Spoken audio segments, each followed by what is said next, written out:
like black people are notorious for naming their children 25-letter names that they're never going to get even pronounced right, let alone spelled right. Like, why would you do that? Do you know why they actually do that? The reason for that is because during slavery, their identities were taken away. So they had to have unique names in order to identify their offspring when they were sold from different plantations. So that came down generationally as generational trauma. Okay, well, how about now? Isn't that sort of trauma for that poor kid that's never going to have his name spelled right? Only to your standards. Like, what is... If I were that child, I wouldn't want my name misspelled all the way through or mispronounced by people. That's because people can't take the time to pronounce it correctly. Whatever. You can say supercalifragilisticexpialidocious, but you can't say Jaquan. Are you kidding me?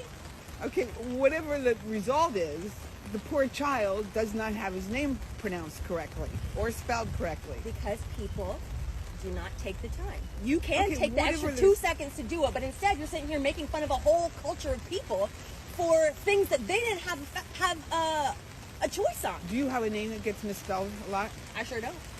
Well, because my mom whitewashed my name. So this video, this lady, she is making fun of our names. You have heard her, what she's saying. First of all, I want to tell her, you don't have any business with our names.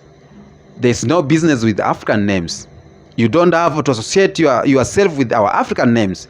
As Africans, we don't have any business with what you call your children, what the names you give your children. So don't have business with what we call our children, because that's us Africans. That's why we are Africans and you are whites.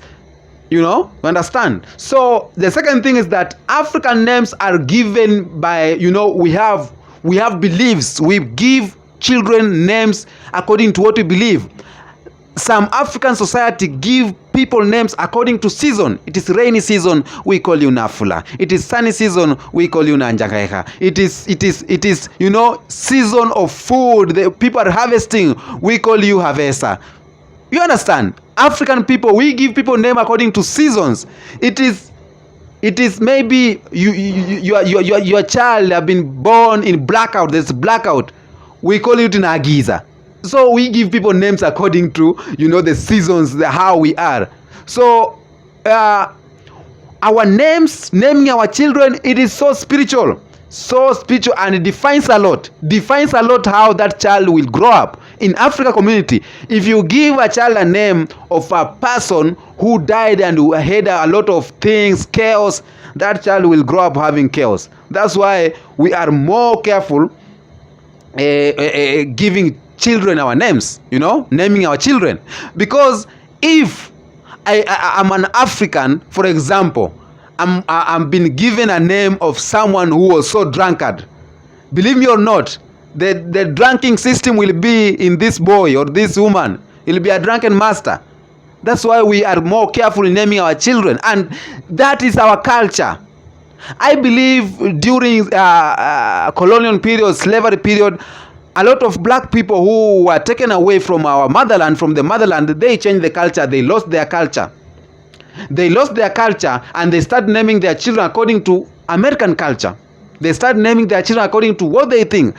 But here in Africa, we have cultures. We have Gula community, Akan. We have Mijikenda from Kenya. We have Baganda kingdom, Abaganda. So in Uganda, Luganda, they name children according to the Luganda culture. In Africa, Luya, we name children according to Luya culture. Kikuyus, Gula, they name children according to the Gulia culture.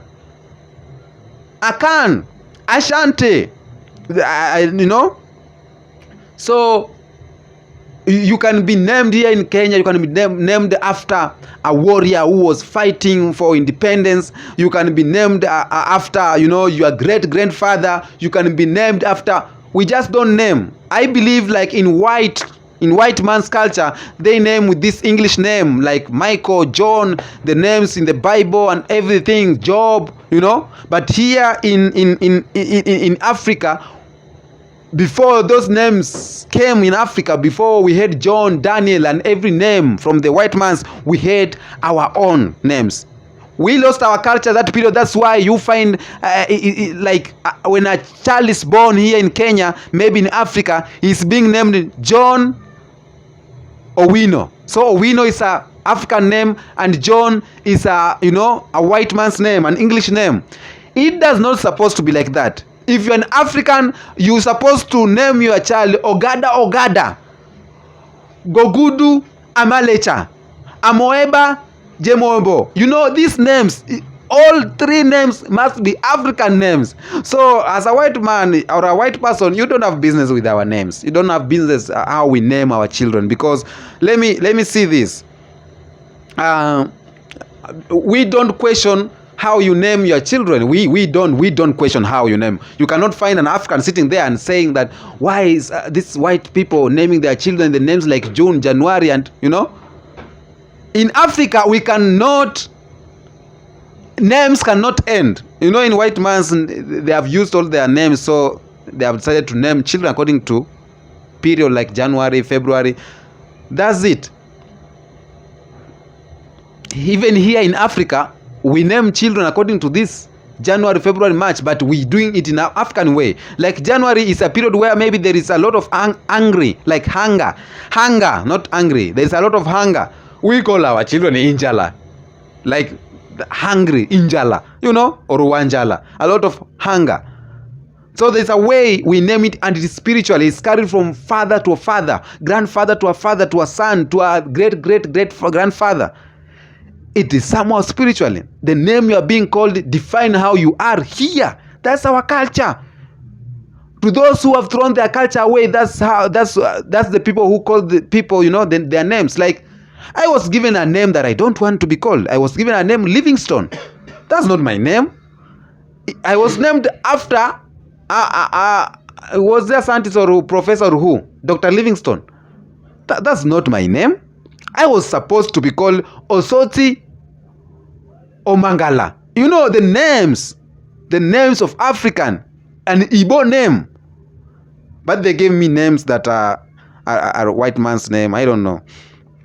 For example, when Africans are arrived to the colonial in a United States of America, they were giving their children, still giving their children African names but each time you change, like the culture is being diluted. That's why you find now they're not giving their children again these names. So